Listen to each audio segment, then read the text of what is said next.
Today, the revolver is almost as much a symbol of American law enforcement as the familiar star or badge.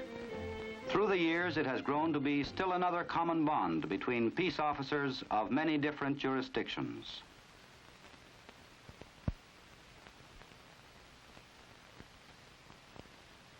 There is a revolver to suit almost any taste. Some officers like a plain model with simple holster to match, such as those issued as regular equipment to special agents of the FBI. Others may prefer an ornate, nickel-plated gun, such as this automatic pistol, with intricate engravings and a tooled leather holster to match. Take your pick, but remember one thing. Plain or fancy, a revolver is no mere ornament or decoration. It's a most important and vital piece of your official equipment. Learn to use it safely and effectively. Your own life or that of someone else may depend on how well you handle it. Always remember that a loaded revolver is no respecter of persons. It will kill anyone at whom it is pointed, whether that person is the holder of the weapon, the criminal, or an innocent bystander. Never point your revolver at anyone unless you are justified and are ready and willing to kill that person.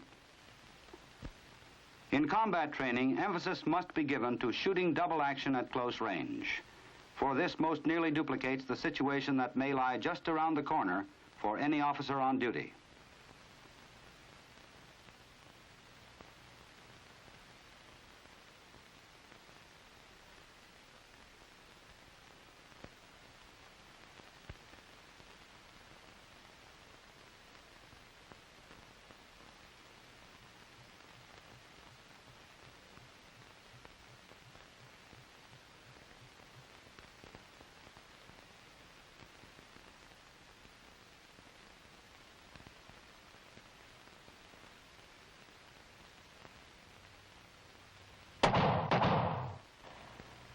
With gun in shoulder holster, this criminal was no match for well-trained officers drawing and shooting double action from hip level. Remember, this is the fastest method of firing. It is accurate and effective up to 10 yards. When fired double action from the hip, the revolver is almost lightning fast. The weapon is cocked and fired in one continuous motion of the trigger finger on the trigger. With practice, both speed and accuracy will be improved. Note the grouping of shots on these targets. They were fired at 7 yards from the first position on the FBI practical pistol course. However, without good form, speed and accuracy will be no better than hit or miss. Above all, learn good form and practice it religiously.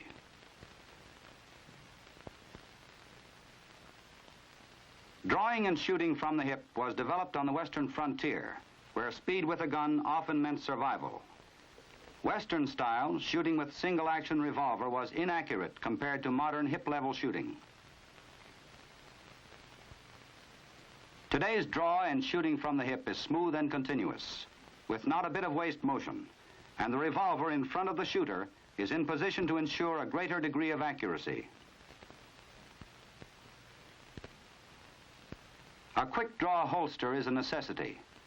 As the shooter goes to a crouch, the holster tips forward, allowing the gun to slide out easily and in line with the target. By facilitating the draw, this holster contributes to safety, speed, and accuracy. Whenever gunplay is anticipated, the coat is unbuttoned. The shooter steps to his left and forward as he reaches for his weapon. Body movement swings the coat aside and away from the gun. As the left foot steps forward, the right shoulder drops. A firm grip is taken on the gun, and it is then dragged from the holster and pointed toward the target. In this on-target position, the forearm is rigid and almost parallel to the ground.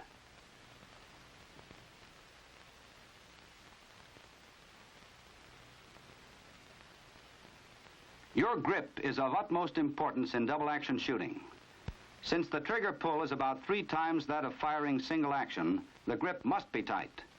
By keeping the trigger finger outside the trigger guard until the gun has cleared the holster, danger of accidental discharge is minimized. Such a juggling act can be dangerous. It wastes vital time that may mean the difference between life and death. The shooter must be prepared to take a proper grip at the instant he first puts his hand on the weapon.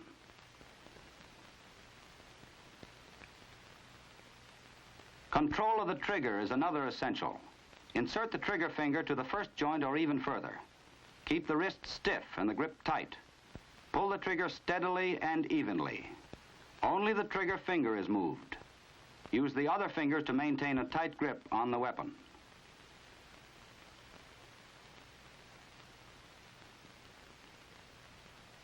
Pulling the trigger unevenly or jerking it and breaking the wrist are two faults of double-action firing that result in inaccurate shooting. These apparently minor faults have cost many officers their lives. When the shooter is ready to fire, he is in a crouch with his weight equally distributed on both feet. He is balanced like an athlete and can move easily in any direction. In this position, he presents a smaller target for return fire. His head and shoulders are back for better balance and vision. The shooter keeps his direct vision on the target. With his outer vision, he sees his weapon and lines it up with the target. The left hand is held near the revolver, for it must be readily available to take the weapon should the shooter be hit in the right hand or arm. Firing then can be continued with the left hand without changing position of the body.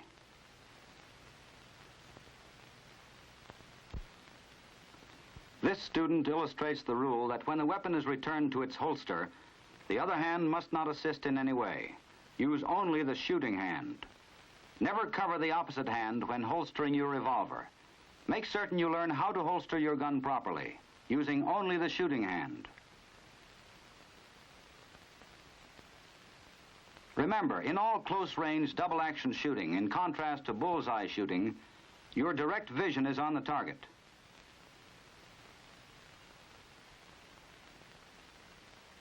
Firing from hip level, the gun will be seen in the outer vision. Your direct vision is still on the target.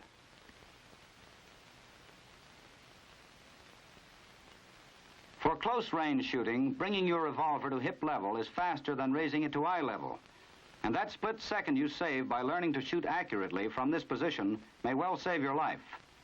Effectiveness of hip-level shooting decreases as the target becomes more distant. Therefore, at ranges greater than 10 yards, bring the revolver to eye level. Fundamentals employed here are the same as in hip shooting. The crouch, the draw, the grip, and the trigger control do not vary. It is important that the shooter does not change his method of draw when firing from shoulder level. It should be the same fast, smooth motion that he uses when firing from the hip. There is only one difference. Instead of halting at hip level, the shooter swings his weapon up to shoulder level. The time necessary to bring the gun to shoulder level will be justified by the increased accuracy at greater distances. Eye-level shooting is properly called point shoulder shooting. The gun is pointed at the target in the same way that a finger would be pointed, and the direct vision is focused on the target, with the gun sight seen in the outer vision.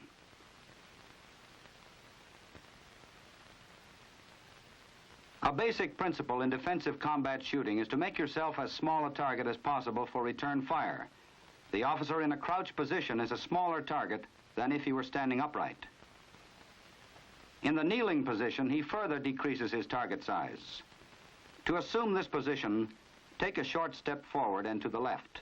The other knee goes to the ground, and at the same time the shooter draws his weapon as for hip or point shoulder shooting. In addition to being a smaller target, the shooter has adopted a steady position. He is still mobile and can move quickly if it is necessary to do so. Maximum protection from return fire is afforded in barricade shooting. Shooting with either the left or right hand, this training simulates the time when you may have to use a building, a telephone pole, or an automobile for cover.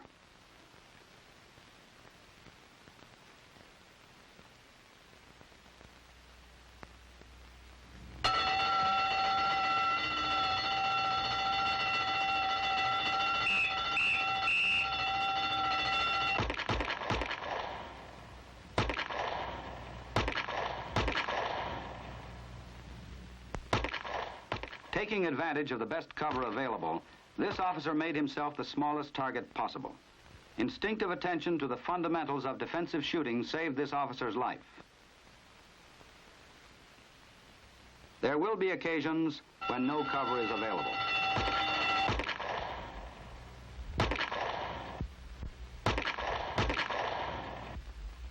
This officer learned his defensive positions well. With no cover available, he dropped to the prone position. With his feet together, he made himself as small a target as possible.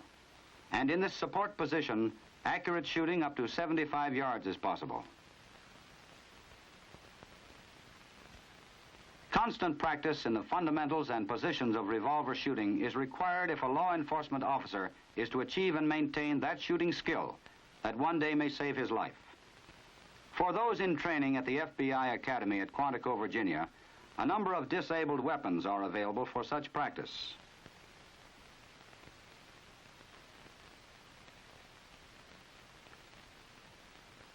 Each such weapon has a red grip to indicate that it has been disabled.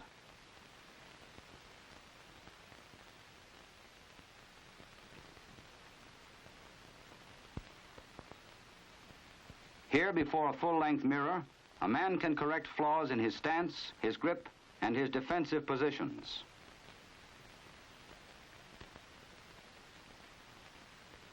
Since gun battles are not necessarily limited to 5 or 6 rounds, constant practice in loading and unloading is required. For this purpose, dummy cartridges are available. Ejecting the empty cartridges and reloading is practiced and practiced until it becomes almost second nature.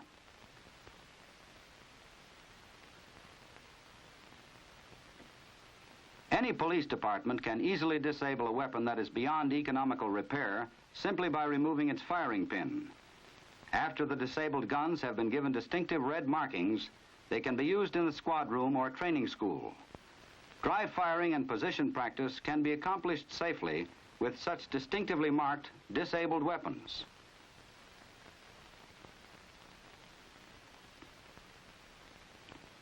Silhouettes of different sizes which simulate targets at various distances are another valuable training aid. Presenting a realistic picture to the shooter, they closely simulate actual firing conditions, and they can be easily and inexpensively installed in any squad or training room. Electronic courses have great value for advanced training in double-action shooting. Each hit is recorded and scored electrically. The shooter learns that at first his accuracy goes down as his speed goes up. Before long, he has learned the maximum speed at which he is able to shoot accurately.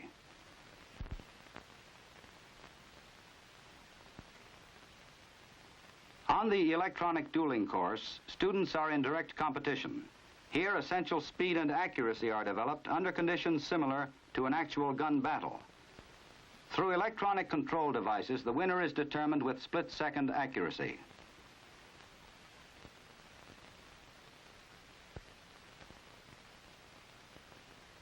The running man target provides practice in firing at a moving target.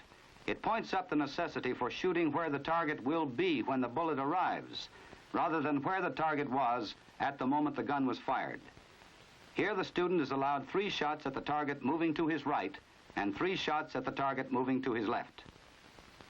Basic principles learned and perfected on these electronic courses someday may save an officer's life.